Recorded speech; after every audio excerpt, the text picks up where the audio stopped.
സംസ്ഥാന സർക്കാർ നടത്തുന്ന നവകേരള സിറ്റിസൺ റെസ്പോൺസ് സർവേക്ക് തുടക്കമായി. സംസ്ഥാനത്തിന്റെ ഭാവി വികസനത്തെക്കുറിച്ചുള്ള 4 ചോദ്യങ്ങളുമായാണ് വളണ്ടിയർമാർ വീടുകളിലെത്തുക. സംസ്ഥാന സർക്കാരിന്റെ നേട്ടങ്ങളുടെ ലഘുലേഖയും വിതരണം ചെയ്യും. ഇന്ന് വൈകിട്ട് 5 മണിക്ക് മുഖ്യമന്ത്രി മാധ്യമങ്ങളെ കാണും.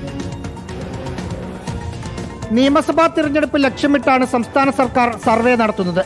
സർക്കാർ ചെയ്ത 711 പദ്ധതികളുടെ വിശദാംശങ്ങളുള്ള ലഘുലേഖയും വിതരണം ചെയ്യും. ഭാവി കേരളത്തിന്റെ വികസനങ്ങളെക്കുറിച്ചാണ് ആദ്യ ചോദ്യം. നിലവിലുള്ള പദ്ധതികളിൽ മാറ്റം വരുത്തണോ എന്നതും ചോദിക്കും. പുതിയ ക്ഷേമ പദ്ധതികൾ എന്തെല്ലാം വേണമെന്നതും നിലവിലുള്ളവയിൽ വരുത്തേണ്ട മാറ്റങ്ങളെക്കുറിച്ചും ചോദിക്കുന്നുണ്ട്. കേരളത്തിന് 75 വയസ്സാകുന്ന 2031 ലക്ഷമാക്കിയുള്ള സർവേയാണ് നടക്കുന്നതെന്ന് മുഖ്യമന്ത്രി പിണറായി വിജയൻ പറഞ്ഞു. ഫെബ്രുവരി 28-നാണ് അവസാനിക്കുക.